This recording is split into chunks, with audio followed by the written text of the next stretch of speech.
Hey foodies, welcome back to the channel, Cooking with Chaz. Today I'm going to cook a dish that's inspired by the big game that we have coming up. What I'm thinking is we normally always just do wings, something fast, and then we can pick up. Since we're going to have more than likely smaller crowds, make it special. I like to do sliders. Maybe because I love to cook, but I want to show you how easy it can be on a small scale. And I want to show you how French fries, you can make them your own. Yeah, you can buy them in a bag and make it easy. I'm going to show you can make it just that easy, maybe put an extra 5 to 10 minutes, and you can infuse them with the flavors you want. So let's jump straight in. I'm going to show you about these burgers, and then I'll show you about the fries. What I like to use is a 3-meat mixture. It's ground pork, which I normally buy the links and I cut the casings off because I find that it's less salty for some reason. Ground turkey and ground beef. Obviously, you can tweak this to whatever you like to eat. Maybe you don't do pork or red meat, then just do the turkey. But I would say, if you're open to it, do the 3-meat trinity. Onions, of course, some seasoning, which is going to be garlic, salt, some pepper. We have non-stick spray, some canola oil. You can use vegetable oil. I just prefer canola. We have the buns for the burgers or sliders. Forgot about that top. We have cheese. I chose a Vermont extremely sharp cheese. Really, really good. It's pungent. If you like sharp cheese, you should try it. Some fresh fresh red onions. Of course, a potato for the fries, and we have rosemary. I'm going to show you how to cut that up. All right. Now, what I did do to get us started, and you didn't have to watch me do all of this, I've already cut 2 large potatoes. I'm going to show you how to cut that potato so we can get those in the oven. Right now, you should have your oven set to 350 so it can preheat, okay? And one other thing I need to mention, the dishes that you'll need. Of course, you need your skillet to fry your sliders. And then I have a pan that I chose to line with aluminum foil just to ensure that I have no stick. Okay? Now, let me show you how to cut this potato. Just a regular potato. Try to get the largest ones that you can. Just makes it easier instead of having to cut several. So what I do is I cut it straight down the middle. Set it aside and cut, I would say this maybe like a 1/2 inch. You want it pretty large. And do the same. You can cut this way too. Whatever you're comfortable with doing. It doesn't matter for me either way.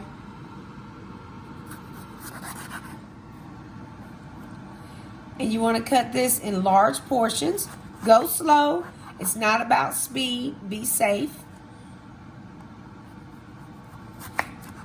All right, and this piece on top, you can actually just chop that separately. And this is about how large you want your pieces. Now, if you like shoestring, I think that's what they call what you get from, what is that place? McDonald's. I think it's called shoestring. Of course, you'll cut it slimmer. So I'm going to go ahead and cut the rest of these. There you go. Now, like I mentioned, I already had some that I cut up. I put them in water because if you don't, they will start to oxidize and they'll be, I think it's like a peach looking color. So let me drain this. And what you want to do, because a wet vegetable will not allow seasoning and oil to adhere. So we're going to put it on a paper towel. Just dry them off. As you notice, I'm only doing the ones that were in the water, not the ones that I freshly cut. So if you are cutting all yours at one time and you don't have to put them in water, you wouldn't have to do this step. That's what we're going to do. We're just going to dry these up as much as possible. Toss those other ones on there. And like I said, the oven is preheated already. I'm going to spray these with some non-stick. And the reason I'm doing that is because obviously the non-stick spray is going to transfer to the bottom of the pan. Now, I'm gonna set these aside. And the herb that I chose to infuse with is rosemary because it's just the herb that I like. If you like oregano, then use oregano. Or if you like garlic, you can do garlic too. What I'm gonna do is actually dust with a little bit of garlic powder to get my garlic. Because sometimes garlic can burn, and with French fries, you have less control versus if you do whole potatoes. So this is what I want you to see, how small that I'm going to chop these. You want them to evenly distribute over your fries. Now what we're gonna do is take our oil. Let me move this out of the way so you can see.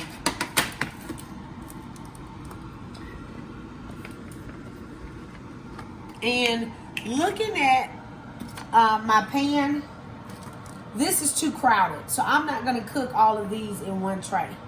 I'm going to go ahead and season it all so it will be seasoned, but you don't want a crowded pan.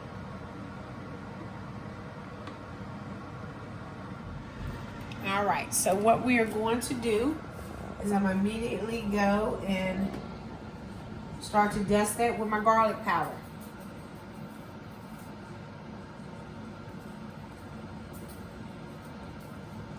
You make a little bit of a mess, but that's okay. That's what happens when you cook. And I'm coming in with black pepper.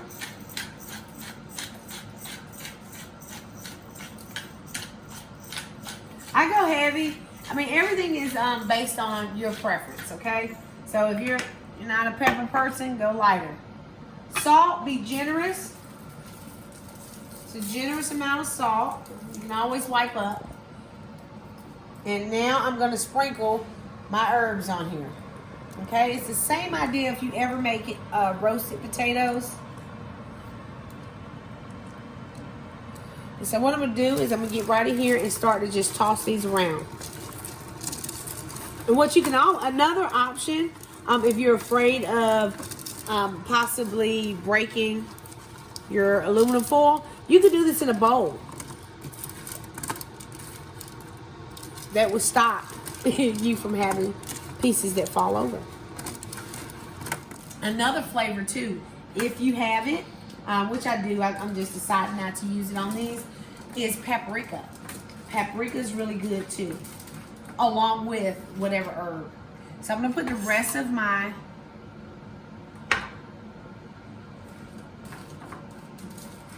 rosemary on there. Oh my God, it smells so good. It's crazy how fresh herbs can change your dish. All right.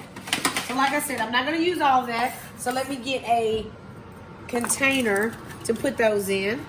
And you know what? I think I want to put a little bit more garlic pepper on there. Garlic powder. Just because I like garlic. Let's make them good. Toss again. Grab a dish. I'm going to take some of these off. So you want one even layer. Now if you say, see, I could have just bought a bag, you still would have to do the same thing. Doesn't change how much you have to cook. It's just how good it's going to taste. All right, so now all of those are on there. Got a good shot of that so they can see. I mean, you can have things that touch, but just don't have them crowded.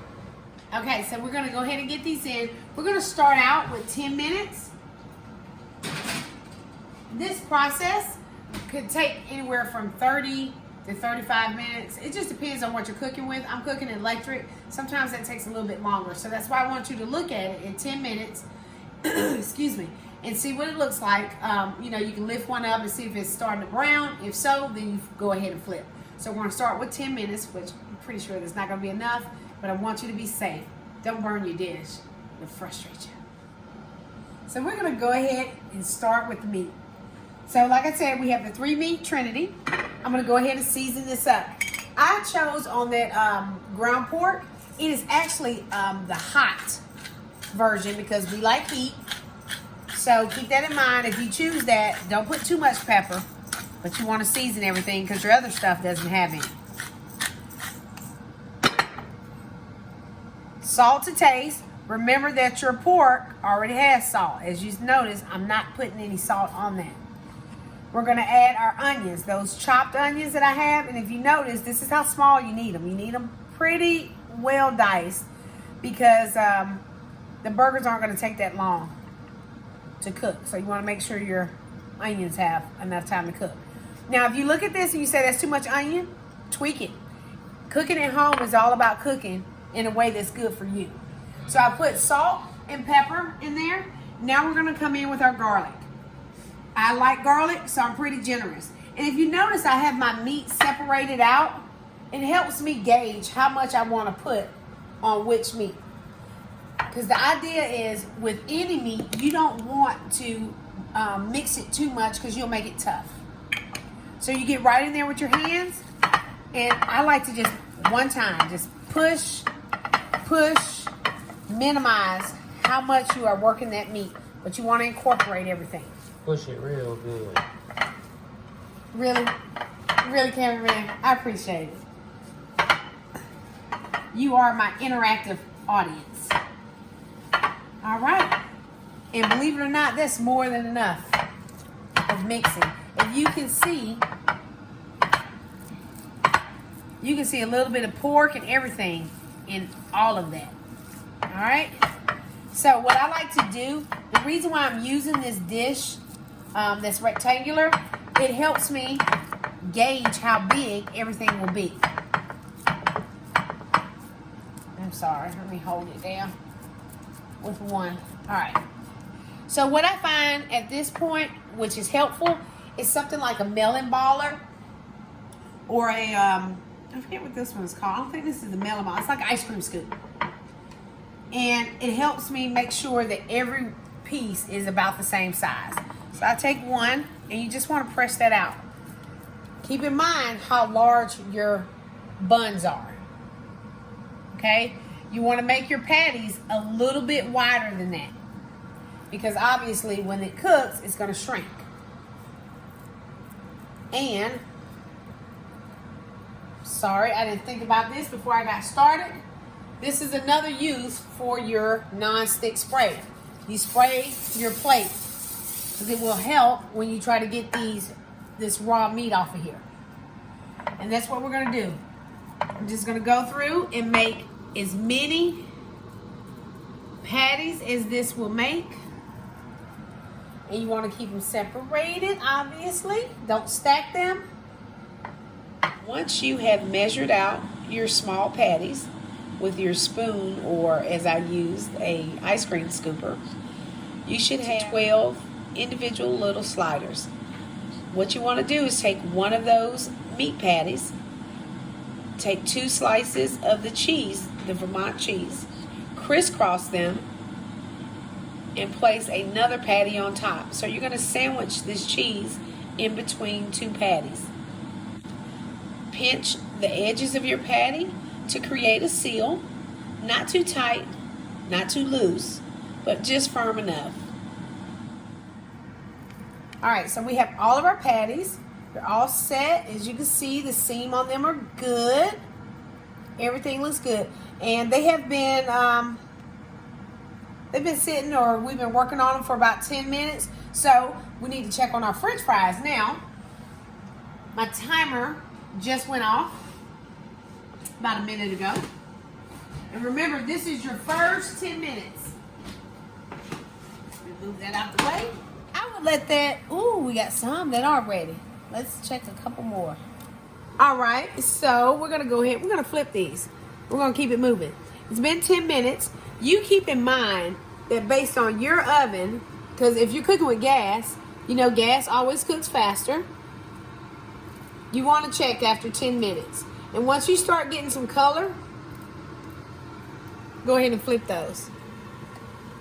And a lot of people would just shake this pan. I guess you could do that and everything wouldn't flip. I mean, it's not the end of the world, but I don't have a problem with flipping these over manually.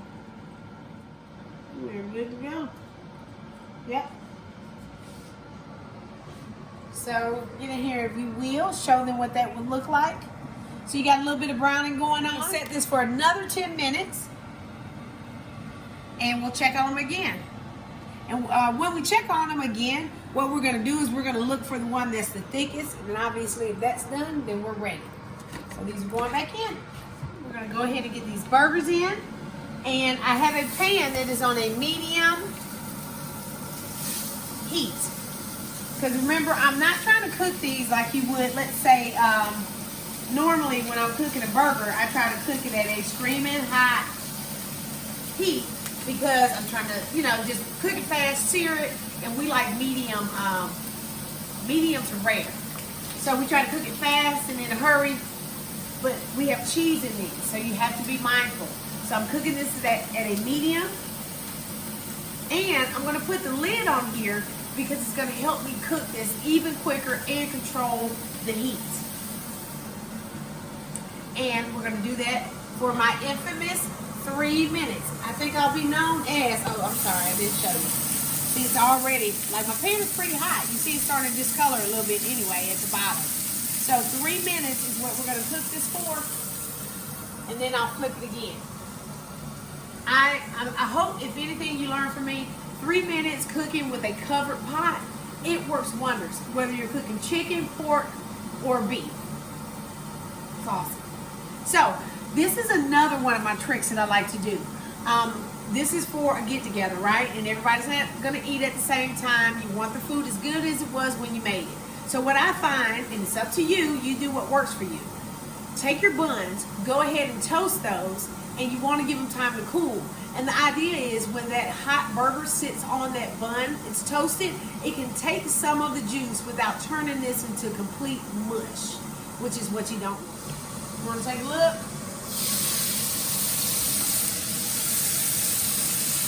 Those are looking great.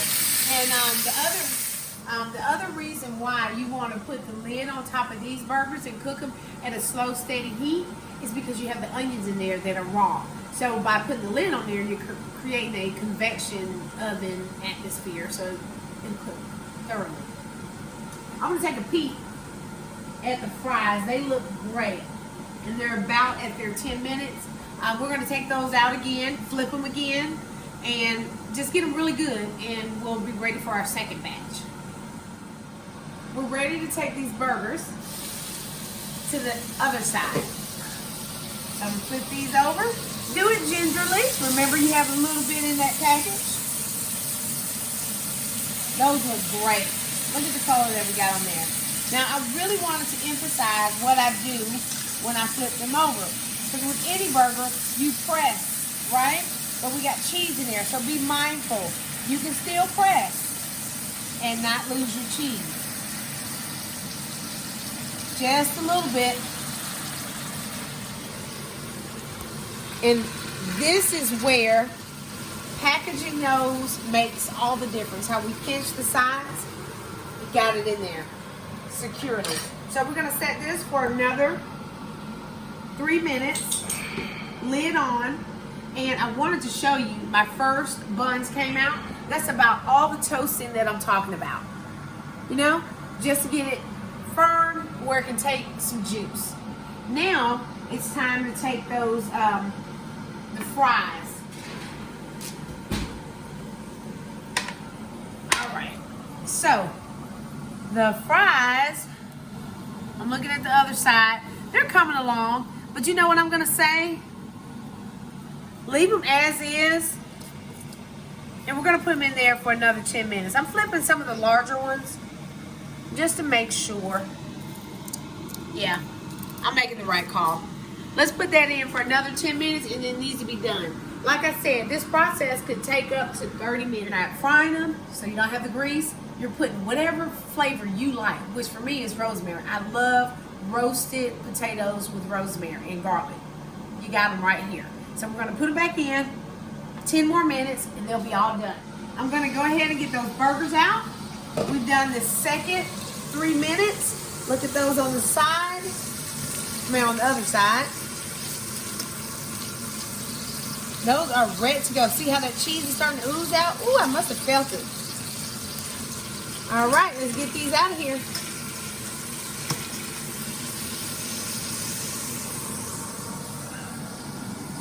Now, keep in mind, if you're thinking like, oh, she only cooked that meat for 6 minutes total. But we cooked it with a covering the entire time. So it's really like that cooking more like 10 to 12 minutes if you think about it. Once we get these out, then I'll cut one open so you can see that they are done. We're going to set that timer. I'm going to set my timer over here in my microwave.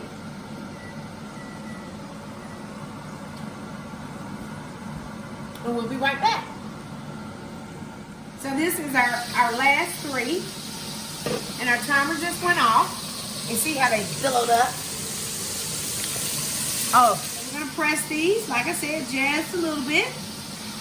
As I mentioned when we started, that we like burgers that are medium to rare. Well, you can't do this with this burger because it has beef, turkey, and pork.